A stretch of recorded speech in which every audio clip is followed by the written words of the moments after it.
Moving on now more to focus specifically on consciousness. One last more conceptual question before we get to the attention schema theory.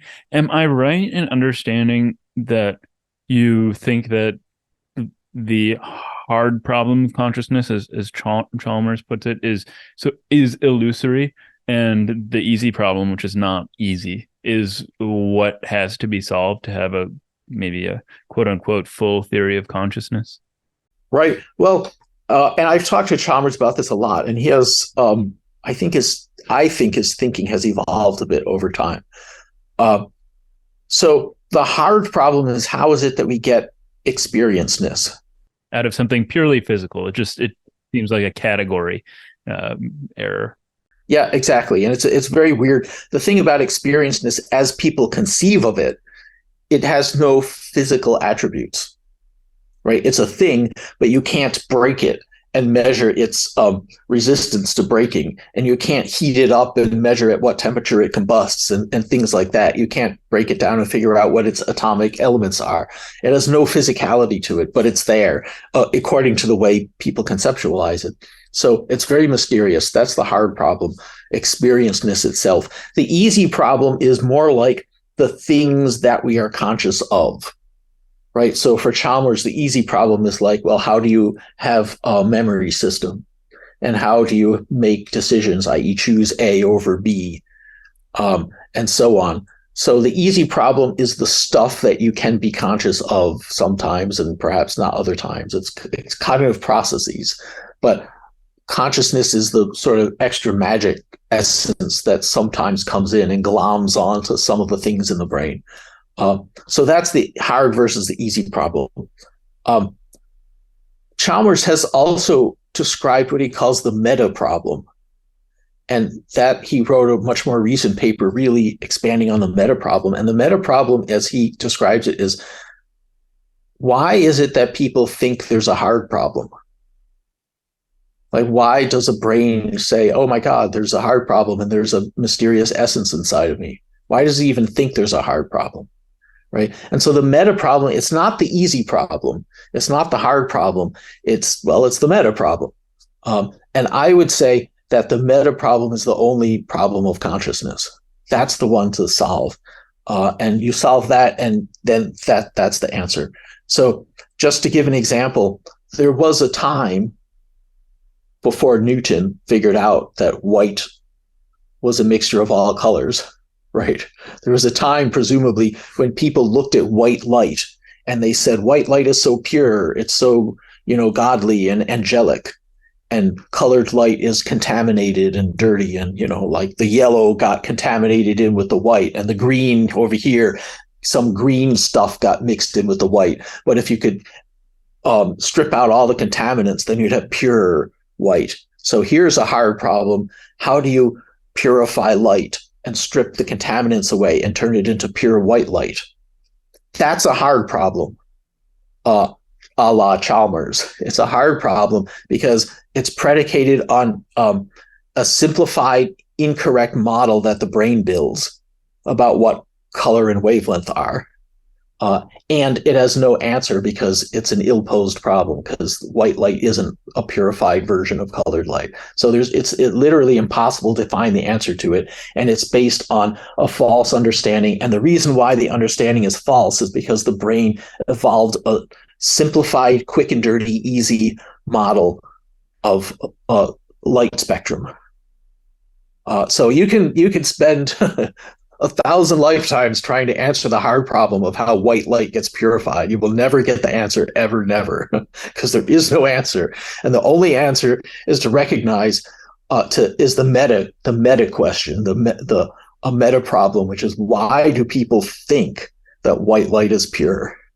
And the reason is because we have a model built into us that we cannot help, that reconstructs wavelengths in a particular way, that encodes white as without color, even though it's a mixture of all these other wavelengths, right? And so that's what's going on here. I think when you look at consciousness, the hard problem will never, ever be solved because it's ill-posed. And the real question is, why do people think there's a hard problem? And the answer is because people are relying on a model that their brain constructs deep under the level of higher cognition. The brain constructs this self-descriptive model, which is essentially telling us that we have this magic essence in us. And the model's not accurate. It's just not accurate. It's not totally false. I mean, there's something there, but the model's depicting it in a way that's so stripped down and so quick and dirty, that so simplified, that we mistakenly think we have these impossible magic essences inside of us. So the notion of the meta problem raises a meta problem for me, which is what sort of form the answer should even take that we would find satisfactory. So one way of answering the meta problem might be to say, well, if we don't believe that we have this essence in us, if we don't think we're special, then why live if we're just inert matter like everything else? But my guess would be that what you would find to be a satisfactory answer would be to explain it with reference, one, to neural mechanisms, so explaining what's underlying this automatic model building, and then two, to give an evolutionary story for why that would prove beneficial to have evolved. Did that make sense to you? Yeah, I think that's right. I think that I would love to have an answer to both of those. We have hypotheses. We have what we think are really good hypotheses for both of those. And I think you're right. There's this kind of question of, I guess, a moral question, if that's the right word for it. It's the question of what should we do? So if we find that there is, if it turns out that there is no magic in the head, and could it be that we believe we have magic because if we didn't, we'd all get depressed and jump off cliffs, right? I mean, in a sense, that's an evolutionary argument, because if we all jumped off cliffs, we wouldn't be alive. Those genes would die out. And so the argument is somehow we evolved to have this belief because without it, we'd all be unable to survive. I guess I don't think that's true. I think that's kind of silly. I think there are lots and lots of people who do perfectly well without these beliefs in magic. And I would argue that the mechanisms at play are present in more than just people. I mean, you mentioned your dog and your cat. I think they have the same mechanisms in them. I don't think they care at all. I don't think they care a rat's behind about whether there's magic in the world or not, or whether, the world is just materialist or not. I don't think that matters to them. But I think they have the same mechanisms and some of the same kinds of self-models. Right.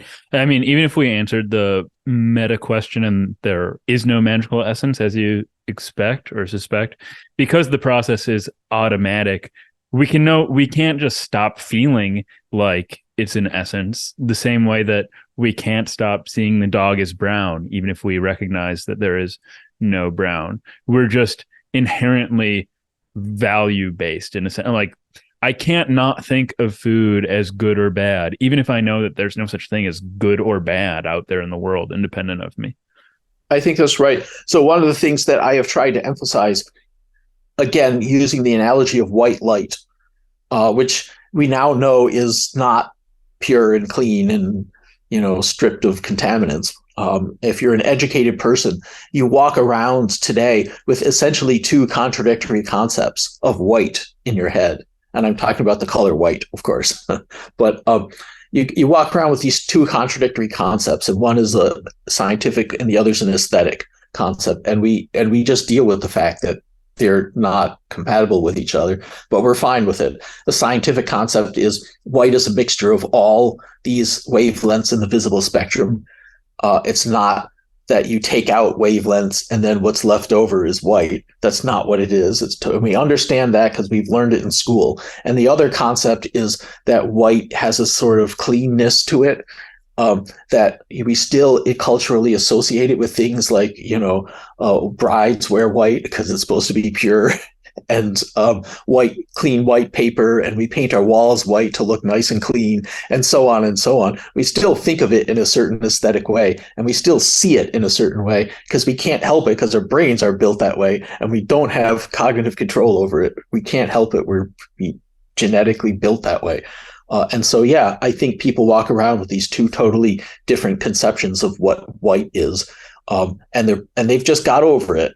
I mean, when Newton first proposed his theory of white and color, it outraged people, and they couldn't believe it. And it was horrible, and he almost couldn't get his paper published in the Royal Society, and he became very controversial. And he was actually quite bitter about it, apparently. But nowadays, nobody cares. There's like, yeah, sure, there's these two essentially conflicting views, but we don't even notice they're conflicting because we're so used to having both of them in our heads. And I think that's just what it is with consciousness. I think you're absolutely right that you can understand scientifically that there's no magic and that it's the result of self models and information processing. That doesn't make it go away. It's still there. We still have those models. Our perspective on the world is still the perspective of a person who's certain that we have subjective experience and magic and so on, and that will never go away.